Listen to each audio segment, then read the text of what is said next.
ಪಶ್ಚಿಮ ಘಟ್ಟ ಪ್ರದೇಶದಲ್ಲಿ ಕಳೆದ 4-5 ದಿನಗಳಿಂದ ವರುಣನ ಆರ್ಭಟ ಹೆಚ್ಚಾಗಿದೆ. ಭಾರೀ ಮಳೆ ಸುರಿತಾ ಇದೆ.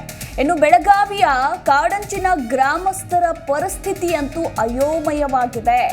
ಸ್ವಾತಂತ್ರ್ಯ ಬಂದು 76 ವರ್ಷಗಳಾದರೂ ಕೂಡ ಇವರ ಗೋಳನ್ನ ಮಾತ್ರ ಯಾರೂ ಕೇಳೋರಿಲ್ಲದಂತಾಗಿದೆ.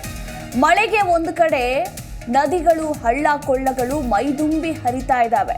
ಇತ್ತ ಸಂಪರ್ಕ ಸೇತುವೆ ಇಲ್ಲದಕ್ಕೆ ಕಾಡಂಚಿನ ಗ್ರಾಮಸ್ಥರು ಪರದಾಟ ಪಡುವ ಪರಿಸ್ಥಿತಿ ನಿರ್ಮಾಣವಾಗಿದೆ. ಇತ್ತ ಸಿಟಿಗಳಲ್ಲೇ ಮಳೆ ಹೆಚ್ಚಾದ್ರೆ ಬದುಕೋದು ಅಂದ್ರೆ ಜನರ ಜೀವನ ಅಸ್ತವ್ಯಸ್ತವಾಗುತ್ತೆ. ಅಂಥದ್ರಲ್ಲಿ ಕಾಡಂಚಿನ ಜನರಿಗೆ ಬಿಟ್ಟು ಬಿಡದೆ ಮಳೆರಾಯ ಸುರಿತಾನೇ ಇರೋದ್ರಿಂದ ಸಾಕಷ್ಟು ತೊಂದರೆಗಳಾಗ್ತಾ ಇದೆ. ಇತ್ತ ಸಂಪರ್ಕ ಸೇತುವೆನೇ ಇಲ್ಲದಿದ್ದಕ್ಕೆ ಕಾಡಂಚಿನ ಗ್ರಾಮಸ್ಥರು ಸದ್ಯ ಪರದಾಡುವಂತಹ ಪರಿಸ್ಥಿತಿ ನಿರ್ಮಾಣವಾಗಿರುವಂಥದ್ದು. ಕಳೆದ 1 ವಾರಗಳಿಂದ ಗಮನಿಸಬಹುದು, ಎಲ್ಲ ಕಡೆ ವರುಣನ ಆರ್ಭಟ ಹೆಚ್ಚಾಗಿದೆ. ಈಗಾಗಲೇ ಸಾಕಷ್ಟು ಅವಾಂತರಗಳು ಕೂಡ ಸೃಷ್ಟಿಯಾಗಿರುವಂಥದ್ದು. ಮತ್ತೊಂದು ಕಡೆ ಈಗ ಇಲ್ಲಿ ಕಾಡಂಚಿನಲ್ಲಿ ಬದುಕ್ತಾ ಇರುವಂತಹ ಗ್ರಾಮಸ್ಥರಂತೂ ದಿನನಿತ್ಯ ಪರದಾಡುವ ಪರಿಸ್ಥಿತಿ ನಿರ್ಮಾಣವಾಗಿದೆ. ಬಂಡೂರಿ ನಾಲೆಗೆ ಅಡ್ಡಲಾಗಿ ಕಟ್ಟಿದ್ದಾರೆ ಕಟ್ಟಿಗೆಯ ಸೇತುವೆ.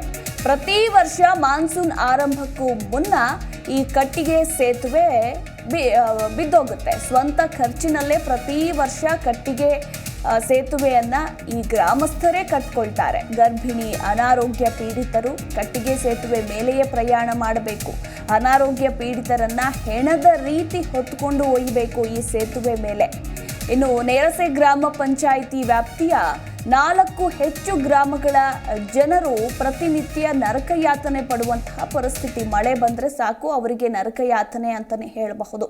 ಗೌಳಿವಾಡ, ಕೊಂಗಳ, ಪಾಸ್ತೋಳಿ ಗ್ರಾಮಸ್ಥರ ಬದುಕು ಅಯೋಮಯವಾಗಿದೆ. ಈ ಎಲ್ಲ ಗ್ರಾಮಗಳಲ್ಲಿ ಯಾವುದೇ ಪ್ರಾಥಮಿಕ ಆರೋಗ್ಯ ಕೇಂದ್ರ ಕೂಡ ಇಲ್ಲ. ಒಂದು ವೇಳೆ ಗರ್ಭಿಣಿ, ಬಾಣಂತಿಯರು, ಅನಾರೋಗ್ಯ ಪೀಡಿತರು ಆಸ್ಪತ್ರೆಗೆ ಹೋಗಬೇಕು ಅಂದರೆ ಈ ಕಟ್ಟಿಗೆಯ ಸೇತುವೆ ಮೇಲೇನೆ ತೆರಳಬೇಕು. ಪ್ರತಿ ವರ್ಷ ಮಾನ್ಸೂನ್ ಆರಂಭಕ್ಕೂ ಮುನ್ನ ಇಲ್ಲಿನ ಗ್ರಾಮಸ್ಥರೇ ಈ ಕಟ್ಟಿಗೆಯ ಸೇತುವೆಯನ್ನು ಕಟ್ಟಿಕೊಂಡು ಓಡಾಡುವಂತಹ ಪರಿಸ್ಥಿತಿ ನಿರ್ಮಾಣವಾಗಿದೆ. ಈ ಹಿಂದೆ ಲೋಕಸಭೆ ಚುನಾವಣೆಯನ್ನ ಬಹಿಷ್ಕರಿಸಿದ್ರೂ ಕೂಡ ಯಾವುದೇ ಪ್ರಯೋಜನ ಆಗಲಿಲ್ಲ. ಚುನಾವಣೆ ವೇಳೆ ಕೇವಲ ಮತವನ್ನ ಕೇಳೋದಕ್ಕೆ ಬರ್ತಾರೆ, ಆಮೇಲೆ ಯಾರು ಕೂಡ ಬರೋದಿಲ್ಲ ಅಂತ ಸದ್ಯ ಕಾಡಂಚಿನ ಜನರು ತಮ್ಮ ಅಳಲನ್ನ ತೋಡಿಕೊಂಡಿದ್ದಾರೆ. ಈ ಕುರಿತಾಗಿ ಇನ್ನು ಹೆಚ್ಚಿನ ಮಾಹಿತಿ ಕೊಡ್ತಾರೆ ನಮ್ಮ ಪ್ರತಿನಿಧಿ ಬಾಳಪ್ಪ. ಕಳೆದ 1-2 ವಾರಗಳಿಂದ ವರುಣನ ಆರ್ಭಟ ಹೆಚ್ಚಾಗಿದೆ. ಇತ್ತ ಸಿಟಿಗಳಲ್ಲೇ ಅತಿಯಾದ ಮಳೆಯಿಂದ ಜನಜೀವನ ಅಸ್ತವ್ಯಸ್ತವಾಗಿದೆ. ಅಂಥದ್ರಲ್ಲಿ ಕಾಡಂಚಿನ ಜನರು ತಾನೇ ಹೇಗೆ ಬದುಕಬೇಕು? ಇಲ್ಲಿ ಸರಿಯಾದಂತಹ ಒಂದು ರಸ್ತೆ ಇಲ್ಲದೆ ಇಲ್ಲಿನ 4-5 ಗ್ರಾಮಗಳ ಜನರು ಪರದಾಡ್ತಾ ಇದ್ದಾರೆ. ಈ ಬಗ್ಗೆ ಹೆಚ್ಚಿನ ಮಾಹಿತಿ.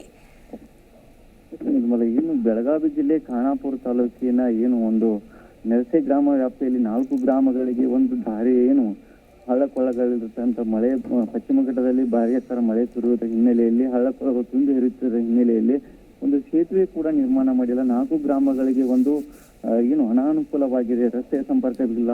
ಅಲ್ಲಿ ಯಾವುದೇ ಆರೋಗ್ಯ ಸಮುದಾಯ ಕೇಂದ್ರ ಕೂಡ ಇಲ್ಲ. 4 ಗ್ರಾಮಗಳಲ್ಲಿ ಬಹಳ ತೊಂದರೆಯಿಂದ ಬಳಲುತ್ತಿದ್ದಾರೆ. ಮಕ್ಕಳಿಗೆ ಶಾಲೆಗೆ ಹೋಗಲು ಸರಿಯಾದ ರಸ್ತೆಗಳೆಲ್ಲ, ಸೇತುವೆಗಳೆಲ್ಲ. ಹೀಗಾಗಿ ಲೋಕಸಭಾ ಚುನಾವಣೆಯಲ್ಲಿ ಬಹಿಷ್ಕಾರ ಕೂಡ ಹಾಕಿದ್ರು. ಈ ಹಿನ್ನೆಲೆಯಲ್ಲಿ ಯಾವುದೇ ತರ ಪ್ರಯೋಜನ ಆಗಿಲ್ಲ ಅಂತ ಅಲ್ಲಿ ಗ್ರಾಮಸ್ಥರು ತಮ್ಮ ಅಳಲನ್ನು ತೋಡಿಕೊಂಡಿದ್ದಾರೆ. ಯಾಕಂದ್ರೆ ಸ್ವತಂತ್ರ ಬಂದು 76 ವರ್ಷವಾದರೂ ಕಳೆದರೂ ಕೂಡ ಈ ಸೇತುವೆ ನಿರ್ಮಾಣ ಆಗಿಲ್ಲ ಅಂದ್ರೆ ಇದು ನಾಚಿಕೆಯ ಸಂಗತಿ ಅಂತ ಅಲ್ಲಿಯ ಜನರು ಮಾತನಾಡ್ತಾ ಇದ್ದಾರೆ. ಯಾಕಂದ್ರೆ ಅಲ್ಲಿ ಇರ್ತಕ್ಕಂಥ ಸಂಸದರು ಮತ್ತು ಶಾಸಕರು ಇದರ ಬಗ್ಗೆ ಗಮನ ಕೂಡ ಹರಿಸಿಲ್ಲ. ಇನ್ನಾದ್ರೂ ಜಿ ಕನ್ನಡ ವಾಹಿನಿಯಲ್ಲಿ ಸುದ್ದಿ ಪ್ರಸಾರದ ನಂತರ ಗಮನ ಹರಿಸ್ತಾರ ಅನ್ನೋದು ಕಾದು ನೋಡ್ಬೇಕಾಗಿದೆ. ಯಾಕಂದ್ರೆ ಬಹಳಷ್ಟು ತೊಂದರೆಯಿಂದ ಬರುತ್ತಿರುವ ಕಾಡಂಚಿನ ಜನರಿಗೆ ಯಾವುದೇ ಪ್ರಯೋಜನ ಇಲ್ಲದಂತಾಗಿದೆ. ಹೀಗಾಗಿ ಜಿ ಕನ್ನಡ ವಾಹಿನಿಗೆ ಒಂದು ಕಳಕಳಿಯನ್ನು ಮಾಡಿಕೊಂಡಿದ್ದಾರೆ. ಅಲ್ಲಿ ರಸ್ತೆ ಮತ್ತು ಸೇತುವೆ ನಿರ್ಮಾಣ ಆಗಬೇಕು, ಮಕ್ಕಳಿಗೆ ಅನುಕೂಲತೆ ಆಗಬೇಕಂತ ಅಲ್ಲಿಯ ಜನರು ಒಂದು ಮನವಿಯನ್ನು ಮಾಡಿಕೊಂಡಿದ್ದಾರೆ. ಥ್ಯಾಂಕ್ ಯು ಬಾಳಪ್ಪ ನಿಮ್ಮೆಲ್ಲ ಮಾಹಿತಿಗಾಗಿ. ಅವ್ರ ಪಾಪ ಅಲ್ಲಿಂದ ಆಟ ಹೊತ್ಕೊಂಡ್ ಬಂದವ್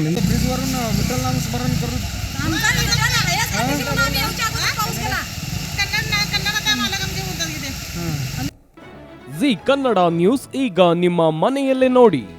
ಎಲ್ಲ ಕೇಬಲ್ಗಳಲ್ಲಿ ಈಗ ಲಭ್ಯ.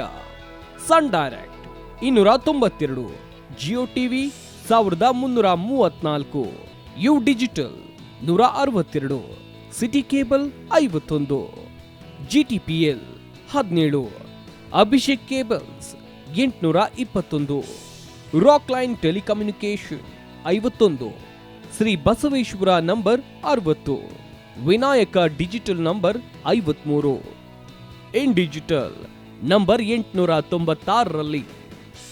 ನಿಮ್ಮಿಸ್ತದ ಜಿ ಕನ್ನಡ ನ್ಯೂಸ್ ನೋಡಿ ಆನಂದಿಸಿ.